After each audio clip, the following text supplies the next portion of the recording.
Halo semua, semangat belajar. Pada kali ini, kita akan belajar mengenai bangun ruang sisi datar. Nah, sebelum kita lanjut ke materi, jangan lupa like, komen, dan subscribe.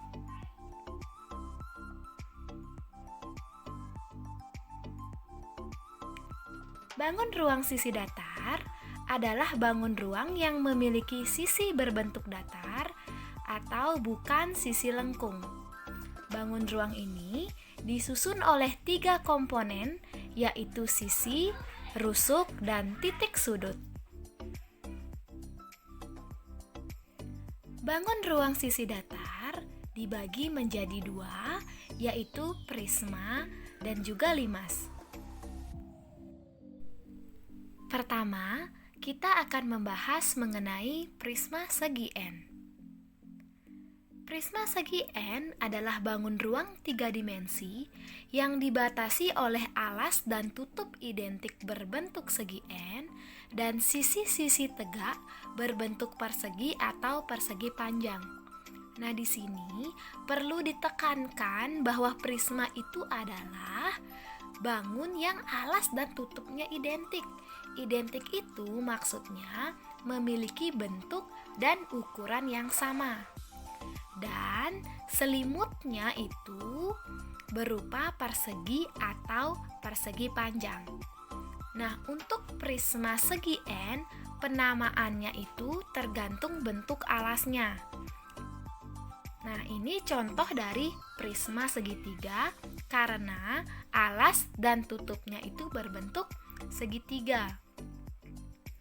Kemudian prisma segi 4 itu karena alasnya berbentuk segi 4. Dan yang terakhir adalah prisma segi 6. Nah, mungkin di antara kalian masih ada yang bingung, kenapa gambar terakhir ini kita sebut. Dan yang terakhir adalah prisma segi 6. Mungkin di antara kalian masih ada yang bingung kenapa ini disebut dengan prisma segi 6. Padahal alas dan tutupnya itu berbentuk persegi atau segi 4. Nah, coba diperhatikan lagi. Kalau bangun ruang itu ciri-cirinya memiliki alas dan tutup yang identik. Nah, yang ini alas dan tutupnya yang identik. Ya, sudah benar kan? Bentuk dan ukurannya sama. Tapi coba perhatikan, di sini ada keterangan sisi-sisi tegak berbentuk persegi atau persegi panjang. Nah, jika dilihat sisi tegaknya, berarti kan yang mengelilingi dari alasnya. Nah, sini mau persegi, ini persegi, tapi yang ini bentuknya apa ini? Segi 1, 2, 3, 4, 5, 6. Prisma segi 6. Ini bentuknya segi 6. Nah, oleh sebab itu, ini kita namakan prisma segi 6 karena ini ada sisi yang berbentuk segi 6 di depan dan di belakangnya yang ini. Sedangkan sisi-sisi tegaknya berbentuk persegi. Nah, ini kan benar kan persegi sisi-sisi tegaknya. Jadi, di sini bisa disimpulkan prisma itu tidak selalu alas dan tutupnya itu ada di bawah. Bisa aja di depan dan di belakang. Jadi, kalian harus menekankan bahwa prisma itu memiliki alas dan tutup yang identik. Selain identik juga sejajar. Alas dan tutupnya identik dan sejajar. Dan yang kedua, selimutnya atau sisi-sisi tegaknya berbentuk persegi atau persegi panjang. Nah, sekarang kita akan membahas mengenai unsur-unsur prisma. Pada prisma terdapat rusuk. Rusuk yang dimaksud di sini adalah ini, yang ini, dan juga yang ini. Nah, selain itu yang termasuk rusuk yang ini, dan juga ini. Nah, jadi pada prisma segi 3 terdapat 9 rusuk. Coba dihitung lagi. 1, 2, 3, 4, 5, 6, 7, 8, 9. ada 9 rusuk. Kemudian untuk titik sudut. Titik sudut itu bagian yang dilingkari ini. Jadi ini titik sudut, ini titik sudut, yang ini juga titik sudut. Ini titik sudut, ini juga titik sudut, dan juga yang ini. Jadi pada prisma segitiga terdapat 6 titik sudut. Nah, yang terakhir itu ada sisi. Nah, sisi pada prisma itu ada 5 sisi. Coba kamu hitung. 1, ini sisi tutup, sisi alas, kemudian ada sisi yang ini juga, nih bagian yang depan, kemudian bagian yang samping, nih yang sebelah sini, dan juga ada yang di bagian sini. Jadi ada 5. Jadi sisinya ada 5. 1, 2, yang di depan 3, yang samping 4, yang samping sini 5. Seperti itu. Nah, agar lebih jelas, Ibu akan tampilkan rumus unsur prisma segi N. Jadi untuk prisma segi N, titik sudut itu rumusnya 2 kali N, rusuk 3 kali N, dan sisi N tambah 2. Maksudnya gimana sih? Nah, maksudnya, seperti contoh yang ini. Ini kan namanya prisma segitiga. Berarti N-nya itu sama dengan 3. Berarti titik sudutnya sama dengan 2 kali 3, hasilnya 6, ada titik sudutnya. Tadi benar kan yang kita hitung ada 6. Kemudian rusuknya 3 kali N, N-nya 3 berarti 3 kali 3. 3 kali 3, 9. Benar, rusuknya ada 9 tadi. Terus untuk sisinya itu N tambah 2, berarti N-nya itu 3, 3 tambah 2, 5. Benar tadi kan sisinya ada 5. Jadi ini ada rumus untuk unsur prisma segi N. Jadi kalau misalkan segi 4, berarti N-nya diganti dengan 4. Nah, lanjut. Nah, kita sudah membahas tadi di awal ada prisma dan juga limas. Nah, waktu SD kalian pasti kenal kan tentang balok dan kubus. Nah, kira-kira balok dan kubus ini termasuk limas atau prisma? Apakah balok dan kubus ini merupakan prisma? Ada yang tahu jawabannya? Mari kita bahas bersama-sama. Di awal sudah dijelaskan bahwa prisma itu ada yang namanya prisma segi N, dan salah satunya prisma segi 4. Nah, prisma segi 4 itu dibagi menjadi 2, yaitu balok dan juga kubus. Nah, untuk balok itu adalah prisma segi 4 yang panjang, lebar, dan tingginya itu berbeda. Sedangkan kubus adalah prisma segi 4 yang ukurannya semuanya sama. Panjang, lebar, dan tingginya semuanya sama. Jadi ini bisa sisi, sedangkan balok panjang, lebar, tinggi. Nah, pertanyaannya, apakah benar balok dan kubus itu merupakan prisma? Oke, kembali lagi di definisi di awal, prisma itu adalah bangun ruang yang alas dan tutupnya itu sejajar dan bentuknya identik atau bentuk dan ukurannya sama. Nah, coba sekarang kita perhatikan untuk balok. Alasnya yang ini kan bentuknya persegi panjang, yang di atas juga seperti itu kan. Berarti syarat pertama benar, alas dan tutupnya itu sama. Sekarang kita lihat sisi tegaknya berbentuk persegi atau persegi panjang. Benar atau benar? Ya benar, coba kamu lihat ini. Nah, bisa dilihat nih.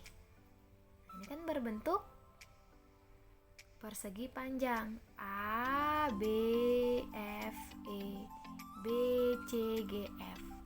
Nah, berarti benar, balok merupakan prisma. Nah, begitu juga dengan kubus. Coba dilihat alas dan tutupnya.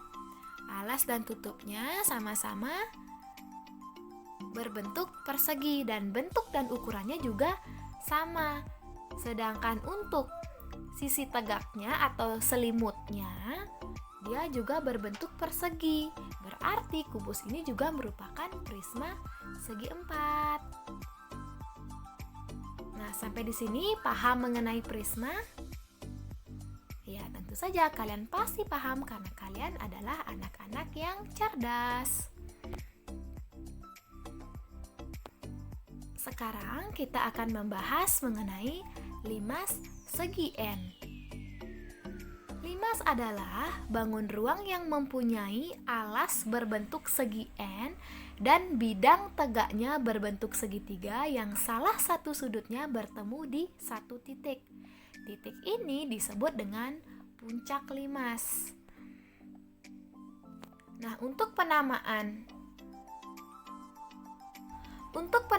limas segi N sama dengan penamaan prisma segi N. Bisa dilihat dari bentuk alasnya. Nah, contohnya yang ini limas segitiga. Karena alasnya berbentuk segitiga. Kemudian limas segi 4 karena alasnya berbentuk segi 4. Dan yang terakhir ini ada limas segi 5 karena alasnya berbentuk segi 5. 1, 2, 3, 4, 5. Nah, yang membedakan limas dengan prisma ini perlu kalian ingat. Jika prisma tadi selimutnya atau sisi tegaknya itu berbentuk persegi atau persegi panjang. Sedangkan limas dia bentuknya segitiga. Nah, ini bisa dilihat. Nih. Dan uniknya dari limas itu dia memiliki titik puncak. Nah, ini titik puncak namanya atau puncak limas. Nah, kita akan lanjut membahas mengenai unsur-unsur limas. Di sini Ibu sudah sajikan limas segi 5. Nah, sama dengan yang sebelumnya di prisma, di limas juga memiliki rusuk. Yang disebut dengan rusuk itu ini TD, TC, TB, dan juga TA. AE, ED, DC, CB, BA itu juga merupakan rusuk. Ada berapa rusuknya? Ada 10. 1, 2, 3, 4, 5, 6, 7, 8, 9, 10. Untuk limas segi 5 ada 10. Oke, Ibu akan tuliskan biar kalian tidak lupa. Rusuk ada 10. Kemudian kita akan hitung titik sudutnya. Titik sudutnya ada 1, 2, 3, 4, 5, 6. Ada 6. Dan yang terakhir kita hitung sisinya. Nah, sisi tegaknya aja ada 1, 2, 3, 4, 5 ya.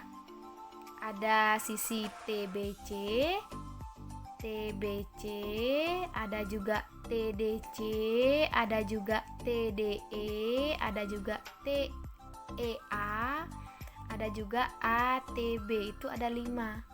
Plus alasnya jadi 6. Nah, seperti itu. Nah, seperti juga di prisma, limas juga memiliki rumus unsur-unsur limas. Nah, ini untuk titik sudut rumusnya N ditambah 1, rusuk 2 kali N, dan sisi N tambah 1. Nah, caranya sama dengan prisma, misalkan limas segi 5 yang udah kita cari. Berarti titik sudutnya N tambah 1. Karena segi 5, berarti N-nya itu 5. 5 tambah 1 sama dengan 6. Rusuknya 2 kali N, berarti 2 kali 5 hasilnya 10. Benar kan? Dan yang terakhir sisi sama dengan N tambah 1, berarti 5 tambah 1 sama dengan 6. Nah, demikian pembahasan mengenai limas. Ibu harap kalian paham.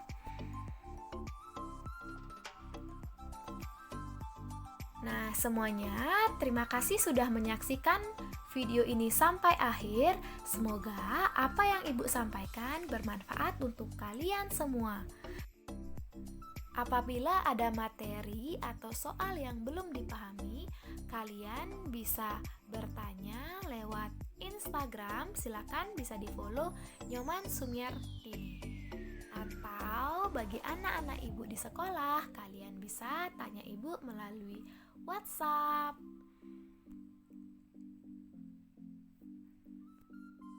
Oke, sekian. See you next video.